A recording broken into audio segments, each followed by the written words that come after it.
Hello students, आज का हमारा टॉपिक है अनंत विस्तार की समतल आवेशित अचालक चादर के निकट वैद्युत क्षेत्र की तीव्रता।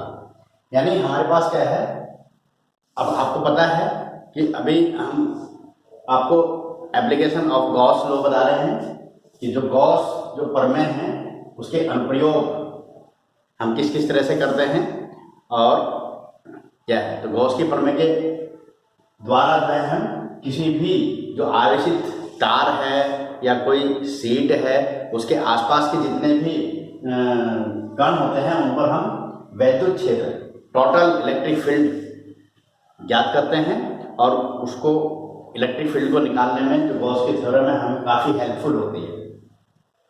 तो कल हमने आपको बताया था अनंत विस्तार का एक समान आवेशित एक अनंत लंबाई का एक वायर था जिसके नियरेस्ट पॉइंट पर हमने टोटल इलेक्ट्रिक फील्ड की वैल्यू निकाली थी। उसी में अब हमारे पास क्या है, हमारे पास एक अनंत विस्तार, ये जो हमने डॉटेड दिखाया है इसका मतलब ये अनंत विस्तार की यानी बहुत बड़ी है, बहुत बड़ी कोई एक सीट है जो आवेशित है और अचालक है। ये एक अचालक चादर है। तो इसके पास हमें क्या निकालना है, टोटल इलेक्ट्रिक फील्ड निकालना है। Density of electric field near an infinite plane charge non conducting sheet. जब नॉन कंडक्टिंग शीट है तो इसमें क्या होगा, जो माना ये पॉजिटिवली चार्ज है, क्या है ये पॉजिटिवली चार्ज है, तो ये पॉजिटिवली चार्ज जो होगा इसके पूरे एरिया में एक समान हम इसको शो करेंगे।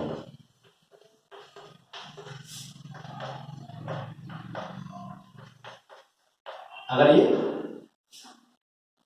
चालक होती, कंडक्टिंग होती, तो ये पूरा जो चार्ज था इसके बाहर आउटर सरफेस पर डिस्ट्रीब्यूट हो जाता। तो इस तरह से जो है ये क्या है, ये इसके पूरे प्लेन पर पूरे एरिया पर इसके डिस्ट्रीब्यूट हो जाएगा। ये हमारी नॉन कंडक्टिंग शीट है। अब इसके पास माना अभी कैसी है, हाँ, तो अब इसके पास इसके सेंटर से यहां पर कोई पॉइंट है हमारे पास, माना एक पी पॉइंट है, ये क्या है पी पॉइंट है। और इस पी पॉइंट पर हमें क्या निकालना है, यहां पर हमें टोटल इलेक्ट्रिक फील्ड निकालना है। यहां पर क्या निकालना है कि यहां पर इस सीट के कारण जो कि नॉन कंडक्टिंग सीट है और एक समान रूप से आवेशित है, तो इस पर जो है इस सीट के कारण हमें यहां पर क्या निकालना है, टोटल इलेक्ट्रिक फील्ड निकालना है। अब इसके लिए हम क्या करेंगे, बिल्कुल इसके सिमेट्रिकल पॉइंट पी के लिए के सिमेट्रिकल हम अपोजिट डायरेक्शन में भी हम क्या करेंगे, एक पी लेंगे, एक बिंदु पी डैश ले लेंगे। ये कोई बिंदु हमारा क्या है पी डैश, ये कोई बिंदु पी डैश, इसके सिमेट्रिकल। उसके बाद हम क्या करते हैं, अब इस पर एक हम गॉसियन सरफेस क्या किस लेते हैं, गॉसियन सरफेस, यानी इसके अराउंड हम क्या मानेंगे, इसके अराउंड थोड़ा सा और ऊपर ढूंढें फिगर के हिसाब से। ये बिंदु P है हमारा, बिंदु P है और इसके अराउंड में क्या लूंगा, एक एलिमेंट एरिया एलिमेंट ले लूंगा इस तरह से। और इसी तरह से मैं इसके अराउंड भी क्या लूंगा, एक एरिया एलिमेंट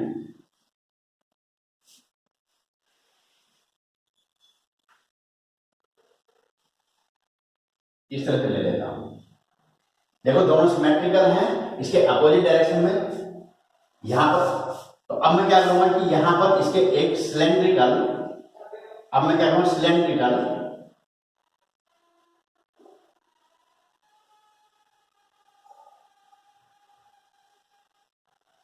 तो ये मुझे नीचे लेना पड़ेगा।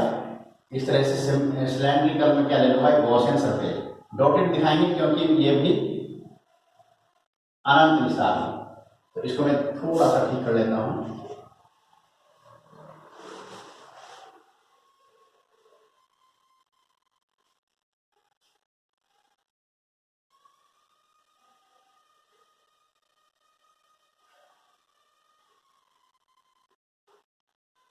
ये P डैश। इस तरह से मैंने क्या है, ये गॉसियन सरफेस है। ये क्या है, गॉसियन सरफेस, ये है गॉसियन सरफेस। अब इसमें देखेंगे, ये मैंने सिलेंड्रिकल एक बेलनाकार गॉसियन सरफेस मैंने खींच लिया। अब इसमें देखेंगे आप, ये इसके आर पार, असल में ये आर पार किस तरह से है, ये कुछ इस तरह से है आर पार। ये मान लीजिए इस तरह से आयताकार एक ये हमारा जो है सीट है, और ये इस तरह से आर पार, इसके दोनों ओर जैसे मैंने पेन दिखाया है, तो इस तरह से इसके आर पार मैंने ये सिलेंड्रिकल खींच लिया। अब इससे आर डिस्टेंस पर ये पी पॉइंट है, यहां से आर डिस्टेंस पर, अगर ये इसका मैं सेंटर ले लूं,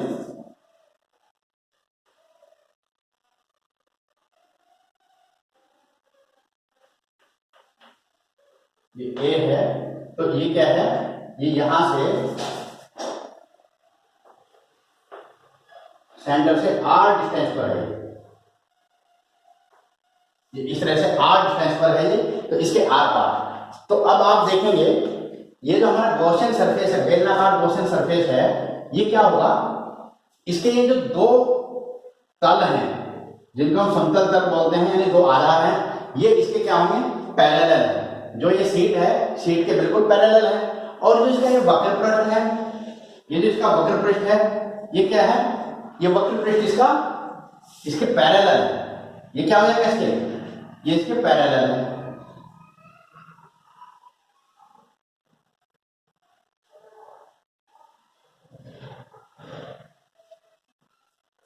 ये इसके पैरेलल है। तो अब हमें क्या निकालना, अब यहां पर देखेंगे आप, जब ये इसके जो ये सीट है हमारी इस तरह से, और ये दोनों देखो, ये दोनों इसके पैरेलल हो गए।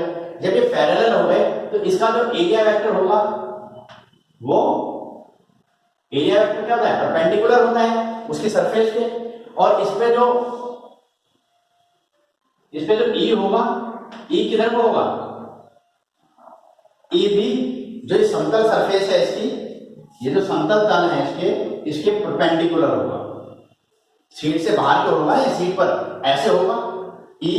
अब चूंकि ये भी इसके पैरेलल है, तो इसका एरिया वेक्टर भी क्या होगा, एक डायरेक्शन में होगा। तो इसका मतलब ये भी बाहर की ओर, यानी यहां पर जो एरिया वेक्टर है और जो इलेक्ट्रिक फील्ड है वो सेम डायरेक्शन में होंगे। सिमिलरली यहां पर भी इसका भी क्या होगा, area vector D A seat से बाहर की ओर होगा, क्योंकि ये दोनों सरफेस में है, ये वाले पार्ट दोनों, ये दोनों पार्ट क्या है, इसके पैरेलल है, सीट के पैरेलल है। और सीट पे पैरेलल होने की वजह से इन दोनों से जो पर जो इलेक्ट्रिक फील्ड होगा, वो इनके परपेंडिकुलर बाहर की ओर होगा, इस पर भी परपेंडिकुलर बाहर की ओर होगा। और चूंकि ये इस तरह से है, तो इनका एरिया वेक्टर भी क्या होगा, परपेंडिकुलर बाहर को, इसका भी एरिया वेक्टर क्या होगा, एरिया वेक्टर परपेंडिकुलर बाहर को होगा। और यहां पर इलेक्ट्रिक फील्ड की जो डायरेक्शन होगी, वो भी बाहर को होगी,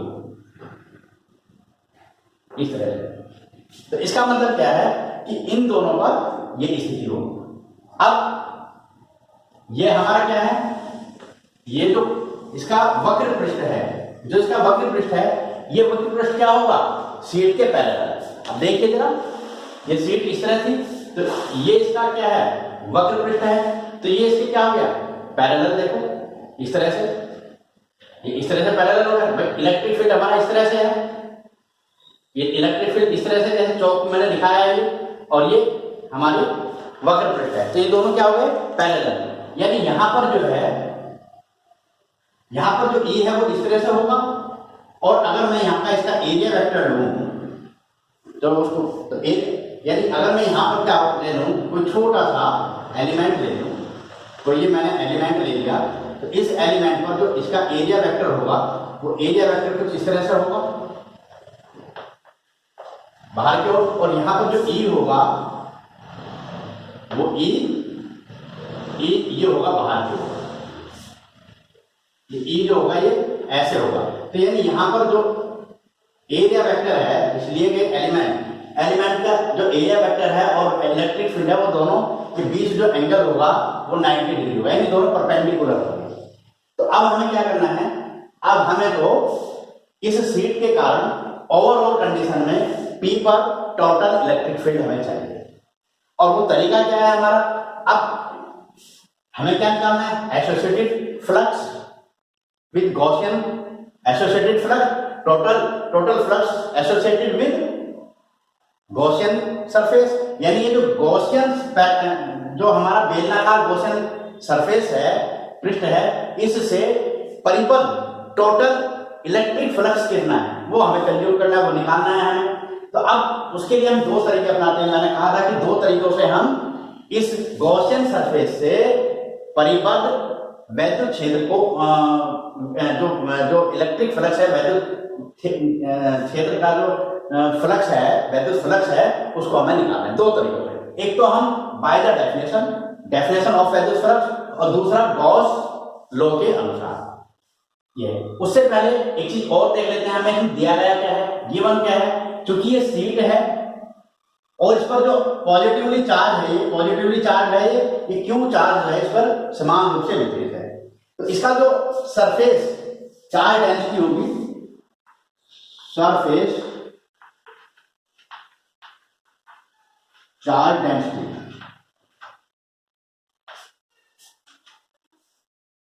सरफेस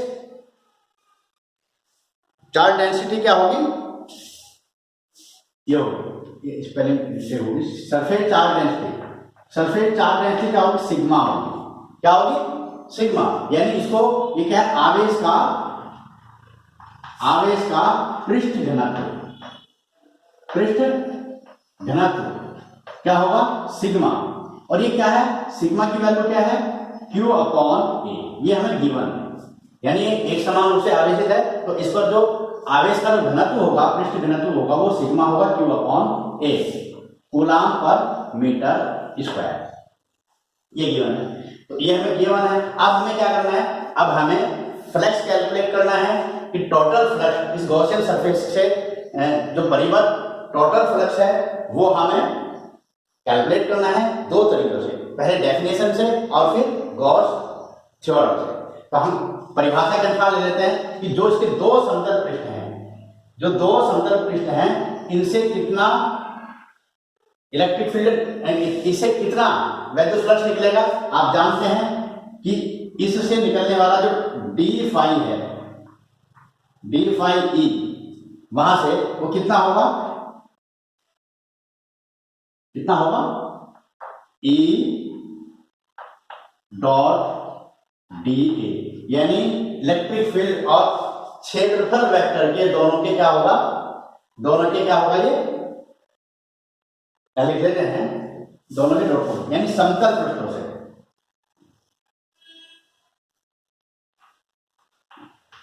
गॉसियन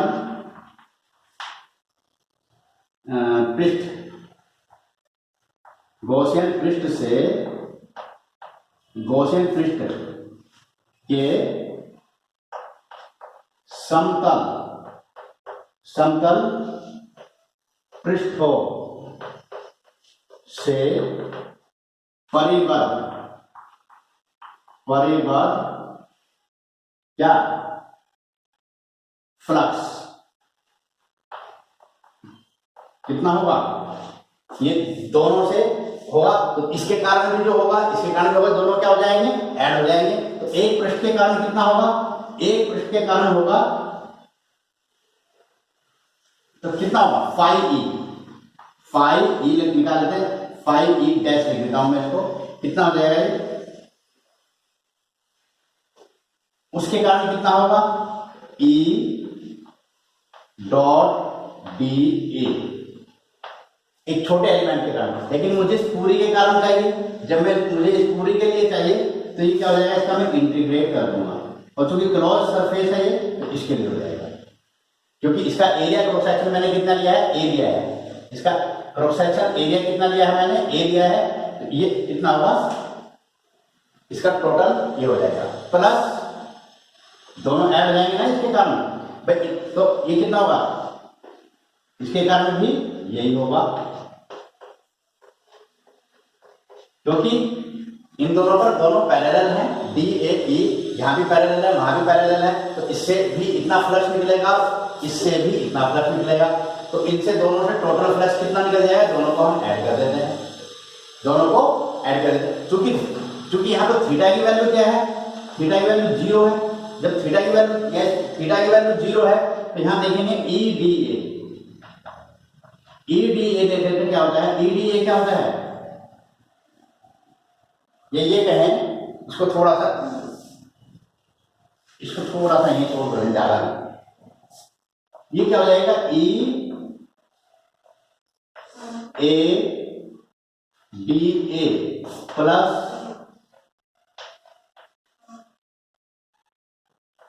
EDA। ये क्या होता है, ये क्या होता है,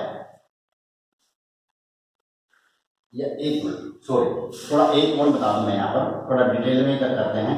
ये क्या हो जाएगा, इन दो का डॉट प्रोडक्ट हो जाएगा EDA cos थीटा, ऐसे चलेंगे। फिर ये क्या हो जाएगा, इन दोनों का dot product EDA cos theta. अब ठीक है, इस तरह से करिए आप। अब चूंकि इन दोनों के बीच में थीटा कितना है, 0 है, तो ये क्या हो जाएगा, EDA cos की वैल्यू 1 हो जाएगी, तो EDA यानी E यहां पर आ जाएगा बाहर लेवल में, तो ये हो जाएगा DA प्लस, यहां भी E बाहर आ जाएगा और ये DA हो गया। ठीक है, अब EDA क्या है, ये क्या है, ये है इस पूरे का क्रॉस सेक्शन एरिया टोटल, तो यानी इसकी वैल्यू है A के बराबर, तो ये कितनी होगी, EA प्लस EA और इक्वल टू 2EA। यानी जो इसके गॉसियन, जो बेलनाकार गॉसियन सरफेस है, पृष्ठ है, इसके समतल पृष्ठों से निकलने वाला जो, या इससे जो परिबद्ध वैद्युत फ्लक्स है वो ये है। अब हमें चाहिए इसके वक्र पृष्ठ से, अब हमें इसके चाहिए वक्र पृष्ठ से। वक्र पृष्ठ से क्या होगा, जो इसका वक्र पृष्ठ है, यहां पर निकाल लेता हूं मैं, जो इसका वक्र पृष्ठ है, वक्र पृष्ठ से परिबद्ध वैद्युत फ्लक्स कितना होगा, इक्वल टू कितना होगा, EDA। अब चूंकि थीटा इक्वल टू यहां पर क्या है, 90 डिग्री, E और DA के बीच में 90 डिग्री है। अब जितने भी एलिमेंट मैं इसको लूंगा, जितने भी एलिमेंट लूंगा मैं, सबकी स्थिति यही होगी, सबके एरिया वेक्टर और इलेक्ट्रिक फील्ड की डायरेक्शन के बीच में क्या होगा, 90 डिग्री होगा, तो यानी फाई E क्या हो जाएगा, 0 हो जाएगा। इसको डबल डैश कह रहे हैं, ये 0 हो गया। यानी इसके कारण भी, इसके कारण यानी इसके वक्र पृष्ठ से कोई भी इलेक्ट्रिक फ्लक्स होकर नहीं गुजरता। तो अब हमें चाहिए संपूर्ण टोटल, अब पूरे गॉसियन सरफेस से, तो संपूर्ण गॉसियन पृष्ठ से परिबद्ध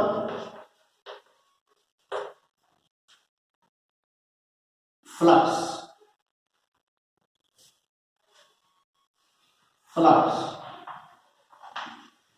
माना फाई E है, कितना है फाई, वो क्या हो जाएगा, phi E dash plus phi E double dash. Phi E dash कितना आया, 2EA। यानी इन दोनों समतल पृष्ठों से, जो इसके दोनों समतल पृष्ठ थे वो सीट के पैरेलल थे, पैरेलल होने की वजह से इलेक्ट्रिक फील्ड की डायरेक्शन और उनका जो एरिया वेक्टर है, दोनों एक ही डायरेक्शन में हो गए। एक ही डायरेक्शन में होने की वजह से उन दोनों के बीच का एंगल 0 हो गया। 0 होने की वजह से इन दोनों के कारण जो टोटल फ्लक्स आया वो ये आया। चूंकि ये वक्र पृष्ठ है, यहाँ पर वक्र पृष्ठ पर ए और डी ए के बीच में एंगल थीटा एंगल 90 डिग्री होने की वजह से इससे गुजरने वाला जो वैद्युत फ्लक्स है वो 0 हो गया, यानी इसके वक्र पृष्ठ से कोई भी परिवर्त कोई भी वैद्युत फ्लक्स नहीं है। अब हमें चाहिए पूरे, क्योंकि ये तो इसके है ना, तो अब हमें चाहिए पूरे गॉसियन जो सरफेस है इसके कारण, तो दोनों ऐड हो जाएंगे। ऐड कर दिया, फाई ई के कारण कितना है, इसके कारण कितना है 0। तो यानी जो पूरा गॉसियन सरफेस है उससे परिबद्ध जो इलेक्ट्रिक फ्लक्स हो गया वो ये, और इसको इक्वेशन नंबर 1। गॉसियन सरफेस का जो वक्र पृष्ठ है वो शीट के पैरेलल होने की वजह से इलेक्ट्रिक फील्ड और डीए की वैल्यू, डीए के बीच में जो एंगल हो जाता है 90 डिग्री हो जाता है, और उससे परिबद्ध टोटल फ्लक्स क्या हो जाता है, 0 हो जाता है। इसलिए केवल इस कंडीशन में कहां से निकलेगा, केवल समतल पृष्ठों से ही जो इलेक्ट्रिक फ्लक्स होगा केवल यहीं से निकलेगा, और इसके पैरेलल, इसके लंबवत। ठीक है, ये वैल्यू आ गई हमारी। अब ये तो बाय डेफिनेशन थी। अब गॉस थ्योरम क्या कहती है, गॉस का नियम क्या कहता है, गॉस के अनुसार, अब गॉस के अनुसार तो फाई ई है, इसकी वैल्यू होनी चाहिए Q अपॉन एप्सिलॉन नॉट। ये तो परिभाषा के अनुसार है, इस गॉसियन सरफेस से निकलने वाला इलेक्ट्रिक फ्लक्स।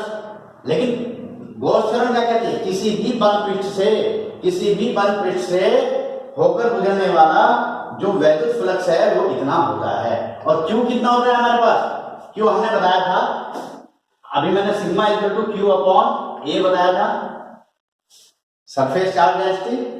यहां से Q की वैल्यू कितनी होगी, सिग्मा ए, यहां पर मैं लिख देता हूं कितना, sigma A upon epsilon not. Equation number 2।